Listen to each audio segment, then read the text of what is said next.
Hello, everyone. I'm Dr. Ioanna Nixon. I am Dr. Vilma Pacheco-Barcia, and this is Open Doors Podcast, two women scientists driven by curiosity, evidence, and compassion. Welcome back to Open Doors Podcast, the podcast where we explore professional well-being in oncology and beyond. One conversation at a time, conversations from the heart. Today we have a very special guest who I hope will reconnect us with the reason behind why we chose to study medicine in the first place. We have a medical student with us. Welcome, Paola, to Open Doors Podcast.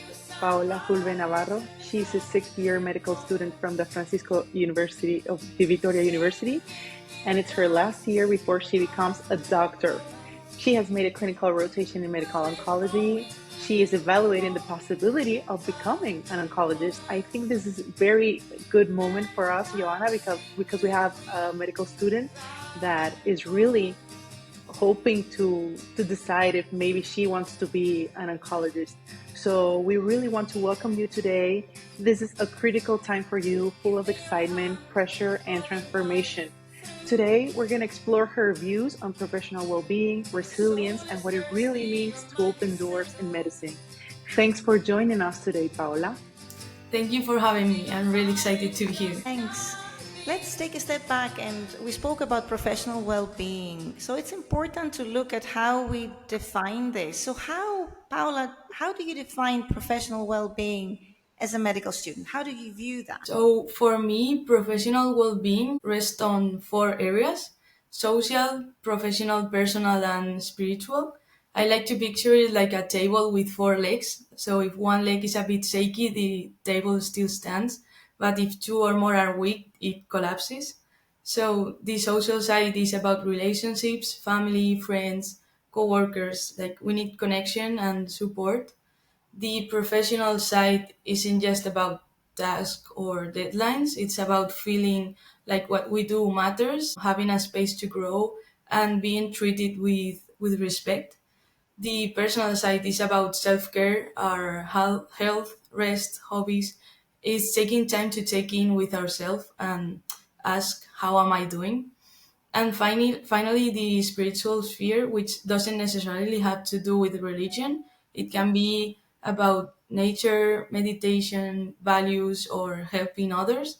And it's that space that help us connect with something greater than ourselves and gives meaning to what we do. And of course, sometimes one area needs more attention, like in a family crisis. But the important thing is to remember that all four of them are really important. I love the metaphor with the table legs. I love it. Yeah. Thank you. Yes, it's so important what you have explained, Paola, because each one of us have different priorities, and resilience is about that. It's about prioritizing. We will also like you to share some challenges you've seen as a major academic or personal hurdle and how you have navigated those moments. So one of the biggest challenges I faced happened during my third year of university because I burnt out. I spent hours and hours studying subject that I wasn't passionate about, and I started to lose sight of why I was even studying medicine. And that was a turning point. Even though I was still getting good grades, it was draining me, and I realized that if I didn't make a change, I wasn't going to make it to the end. And then I find out that my university offered a program where I could do hospital rotations throughout the whole year. So instead of going to class, I could study on my own and at the same time have like daily contact with patients. So I signed up, and honestly, it changed my life because like the spark came back, seeing people, hearing their stories, understanding their suffering. That reminded me why I was studying in the first place. And also I realized that if I wanted to be a good professional, I couldn't give up my life. So I started like organizing myself better, making time for my family, my friends, traveling, and doing things that fulfill me outside the hospital, because I think there's this idea sometimes that studying medicine or any demanding degree means giving up everything, that if you're not locked in for years, you're not doing it right. But that's not true. I think you do have to work hard. There is sacrifice, but you don't have to lose yourself along the way. And yeah. Paola, your message is very important. I think that all of us as students have lived a moment like you.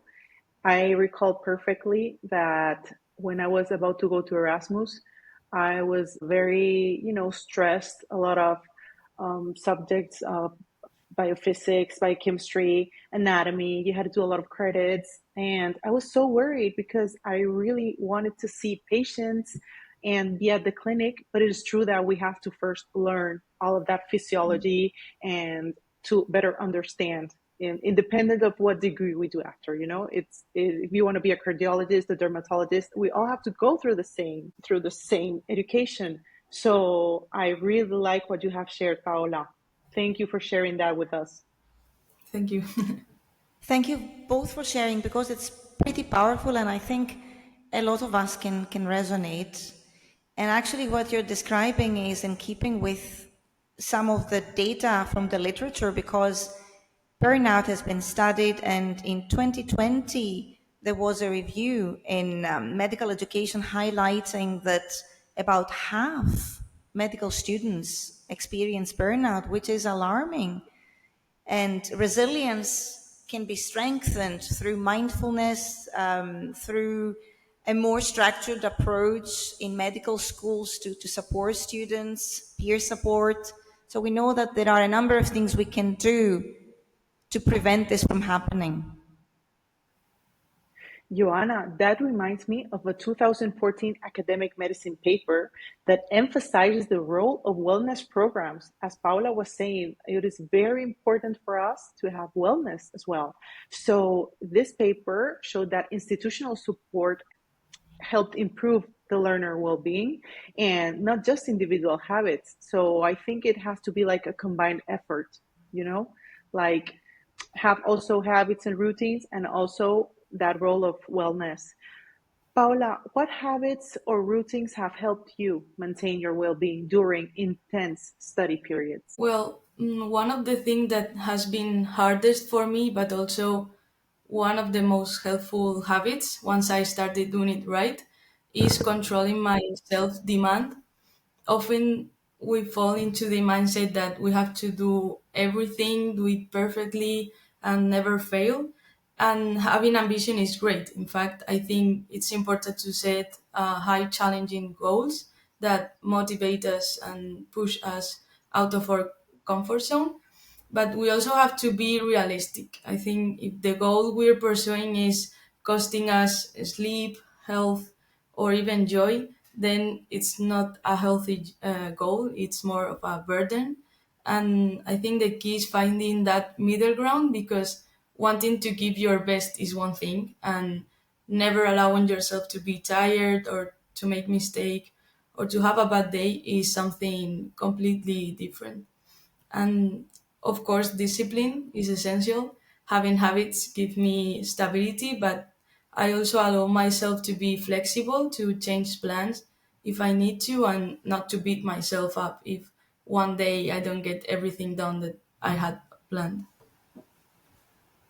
Self awareness, planning, and adaptability, if I hear you correctly, are really important and helped you all the way through. Was there a mentor in all this journey so far, Paula, who helped you open a door for you, metaphorically or literally opening a door to a new perspective or a new subject? If I have to think of someone who has opened doors for me in life, without a doubt, it's my parents. They are the reason I've had the opportunities that I have today. And they've always supported me, done everything they could to give me the best, and believed in me even when I wasn't so sure of myself. But they haven't just been there to cheer me on or lift me up when I fail. They've also been there to correct me when I need it. And they've taught me to be self-critical, not to settle, and to take responsibility for my decisions. Thanks to them, I learned the value of effort, responsibility, honesty, and they taught me that it's not enough to do things right on the outside. What matters just as much is how you do them on the inside, with integrity, with respect for others, and with humility. Wow, Paola, that's very true. I think our family, our friends, our parents, all of that support is very, very important. Now that you've shared this with us, I have connected with my parents as well. I am very grateful to them every day because, as you say, when you're a student, actually this morning I was leaving my car and I was thinking about today that we're going to talk with you because we're very excited to have you here. And I reminded myself that when I was a student, there were moments I thought it was like a huge mountain, like it was so hard to achieve goals. And now that I look back, I am so grateful for my parents, like you're saying. And I think it's a wonderful experience, and I'm sure it will help others as well, Paola. So thank you for sharing that. Ask the question because we need to go with the question. So Yeah. So I completely resonate with both of you, and our families play a massive role. I come from a medical family, so they did set the tone, and they inspired me hugely to go into the oncology profession. Paola, when you needed to open your own door, when you had a moment of problem or a challenge, what was that like? When I think about opening a door for myself, it's not a single moment that comes to mind, but rather a mindset and constant attitude. Because I believe you have to be proactive every day in opening your own doors, in not waiting for opportunities to come to you. And one example of this was a few months ago when I decided I wanted to do an internship in another country to see what practicing medicine looked like in a different context. And I went with a friend, and at first we didn't even know where we wanted to go. Guatemala wasn't our first choice. In fact, we were a bit scared at first because of the security situation. But despite those fears, we pushed ourselves to move forward. And in the end, it turned out to be one of the best experiences of my life. I had the privilege of meeting incredible people, doctors I now deeply admire, and these people with their dedication, their generosity, and their way of approaching patients helped me realize the kind of doctor I want to be. Joanna, I think we should have a moment to discuss what Paola is saying right now. I think this is a very important message. We should pursue our dreams as well. We just don't need for doors to be opened. I fully agree. And when we started this podcast and we were discussing the names, the themes, something that Joanna and I said a lot is that we need to pursue what we dream and what we want. 100%. And you also mentioned, Paula, what brings us joy and what we choose to do day in, day out. And this is what medicine is about. It's a massive commitment, isn't it? We need to find joy in it. And Yes, I completely also, agree. challenges are going to come, as you say, Paola. Difficult decisions, as the one you made, are going to happen so often that you need to sit down and think, like what is my well-being? What is the best for me? What is the best for my patients? Because that's exactly what you have reflected in all your previous memories, that it's so important for you to have be at the clinic with the patients and take care of them as well. So opening doors is a great metaphor as well. And I want to ask you, in this case, what does opening doors mean to you personally and professionally? For me, opening doors is about growth and transformation. It's taking It's taking a step that pushes you beyond where you are, even when you don't know what's on the other side. And opening doors means expanding your possibilities, both personally and professionally, and thinking beyond what you thought was for you. Like sometimes it's based on intuition or the support of others. So in my case, for example, if I hadn't signed up for that program where I could do hospital rotation throughout the year, I wouldn't have met Vilma or ended up on this podcast. And that series of doors shapes your journey. And I think it's also about stepping out of your comfort zone, embracing discomfort, and actively seeking opportunities like learning, making mistakes, and trying new things. Opening doors can also inspire others and showing them it's possible to move forward without having everything figured out. Very true.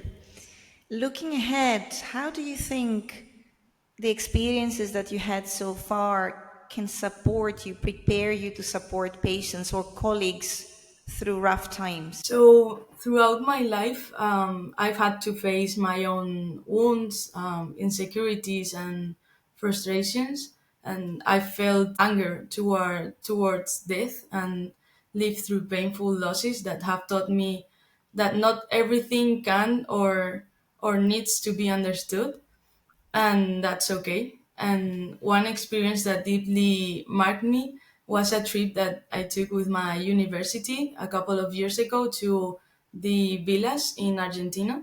And there I lived alongside people with incredible difficult stories like murderers, kidnappers, but also people deeply affected by poverty, violence, and addiction. And at first I was scared and I wonder how I could feel compassion for someone who had done something so terrible. And yet, little by little, I came to understand that everyone suffers. And that experience taught me something essential for me as a future doctor, which is not to judge, to listen with an open heart, even when you don't fully understand. And because if we don't learn to look at the suffering of others without labeling it, we can truly be there for them. And this translates directly into how we relate to oncology patients, because sometimes the most valuable thing we can offer is simply our presence, to be that safe space where someone can cry, ask questions, get angry, or just sit in silence without feeling alone. Paola, it is very important for us, as you say, to be with the patient and validate their emotions. It's a very difficult moment when you have a diagnosis like this, like cancer. And in that difficult moment, it is important, on the one hand, that we give our best as clinicians, our diagnosis, treatment strategies, all the support we can give them. But it is true that it is very important as well to be there, be present with them, know that they can trust you and they can have you by their side as well. It is very, very important, the message you're sending, Paola. I don't know what you think about that, Ioanna.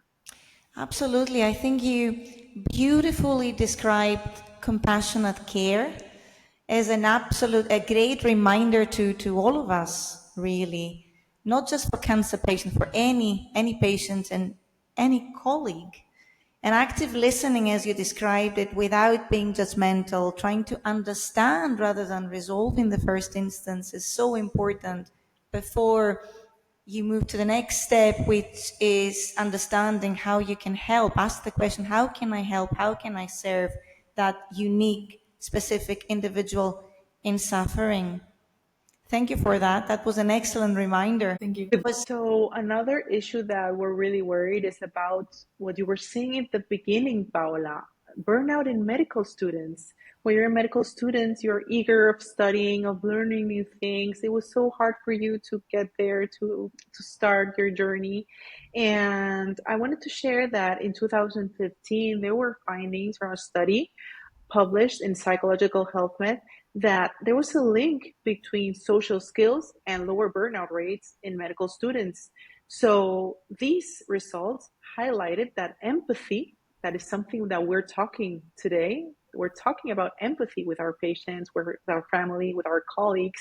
That empathy and communication can really protect our well-being. And Vilma, we actually know again from studies that in environments, either in academia or in healthcare setting, where you have compassion in the workplace, you have empathy, you practice empathy, you see less burnout, less sick absentees, and you see more productivity and more joy at work.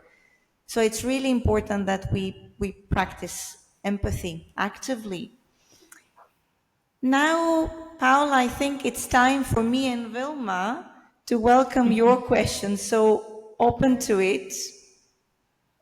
Fire Okay, it. so my first question is, in your experience, how has the approach to oncology changed in recent years regarding comprehensive patient care beyond just the medical aspects, and what developments in this area excite you the most? Paula, that's a great question. So cancer, let's start with what it is. It's a very common and diverse disease. Is a cancer is a disease of the genes.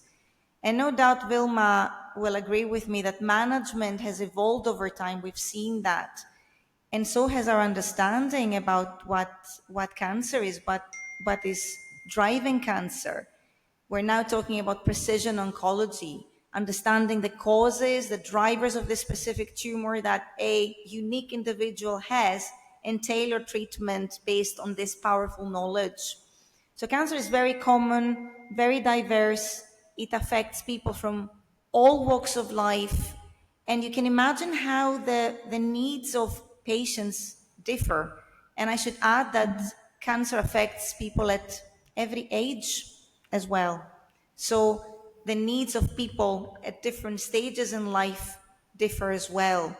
So consequently, patients do need a lot of support around them that goes beyond the core medical care that we offer.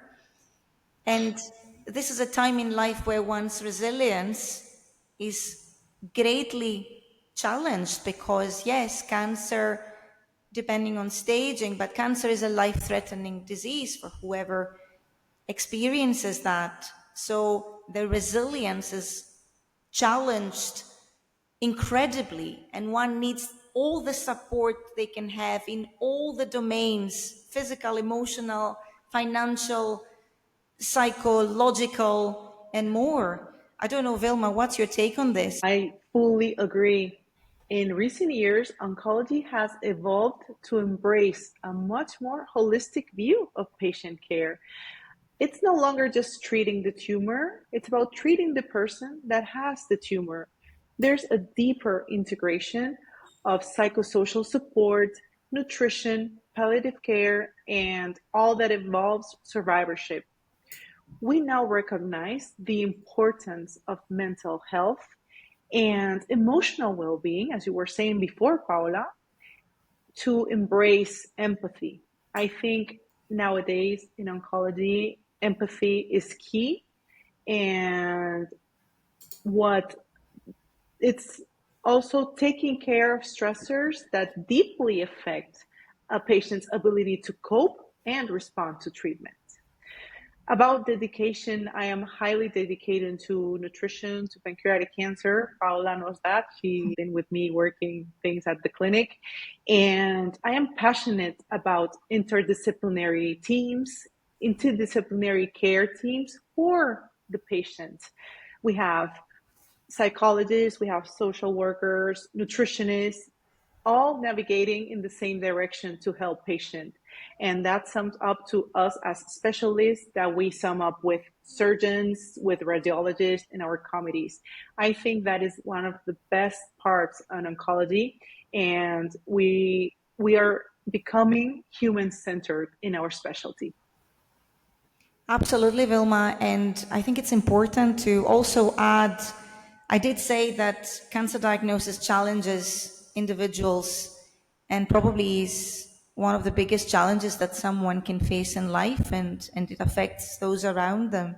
However, it's important that we start talking about well being when somebody is facing cancer, because the disease should not define them, and they need, as you said, all these different specialties involved in their care to support them, from diagnosis to treatment, all the way through follow-up and survivorship. Please, Paola, go with the next question. Okay, so what advice would you give to a medical student who is just beginning their studies, especially in terms of how to prepare emotionally to care for patients going through such complex and painful experiences? My advice would be, don't be afraid to feel. You'll hear a lot of boundaries, professionalism, and yes, those are very important keys during your professional career. But empathy is not a weakness, it's a tool. So you carry a lot of emotional, and that's okay. We know that what matters is that we learn how to process our emotions in a healthy way. We practice our well-being, and give yourself permission to learn new things and pursue your dreams in your career. What do you think, Absolutely. Joanna? Absolutely, Vilma. So my own words of wisdom, and only because you asked, Paula, managing this emotional burden that could come when you look after people with a cancer diagnosis going through complex treatments. I think you need to be mindful about three things. Number one, it's okay, as Vilma said, to feel overwhelmed at times. You are human, and that is normal. Number two, care is a team sport, so you're not alone in doing that. You should discuss how you feel, what you find challenging with your consultant, with your nurse colleague, with your colleagues around you. You should share. And number three, mastering compassionate care, which I have to say you very beautifully described before, where you dip in and out as an ally, holding the patient's hand. It comes with practice and it comes with time. And as you said, it necessitates this active listening, this genuine interest, this authenticity, and lots of self awareness. Thank you so much. And my last question is, in such an emotionally demanding profession, have you ever experienced a breakdown? And if you did, how did you handle it? And what strategies do you use to maintain personal and professional balance? I wouldn't say I experienced a breakdown, but I will use a metaphor, I think, and possibly many of my fellow oncology colleagues can resonate, is that you may be feeling that you carry a weight, an invisible weight, because our job can be emotionally challenging, and compassionate care does come with the danger of compassion fatigue. So for me, again, it's important to be aware of this and develop a personal resilience plan which is tailored to me, my unique needs, and actually can change as my career and my life evolves. So now I pay far more attention to self-care, what my needs are, nutrition, as Vilma mentioned before, physical exercise, sleep, relationships, and enabling pauses during during the day, actually planning for all above, because it's really important. These things do not just happen. You have to plan them and be very mindful that you need all that to care for others. You do need to prioritize on your self-care. And the joy that you mentioned is actually really big. We get a lot of joy in oncology. We do, because we help people when they are most vulnerable, and we connect with our colleagues, we connect with our teams. It's a team sport. So going back to that big why that again you described really, really lovely at the start of this podcast is very important. So to me, in terms of professional resilience, being self-aware, prioritizing on self-care, having these regular pauses and connecting with a big why, being reminded that there is joy in what I do is what keeps me going. I am going to say I fully agree with Joanna. Paola, I know you're in a place where you don't know where you want to be. Like you're not sure you want to be a medical oncologist or you want to be another specialty. I can't think of a special moment where I had a breakdown, but it is true that during my professional career, I have grown a lot. I have evolved. I've had failures. I've had successes. And I believe I am an optimistic person. I am that type of doctor. Paola knows it. She's been with me. And it is true that I try to face challenge the most optimistic way possible.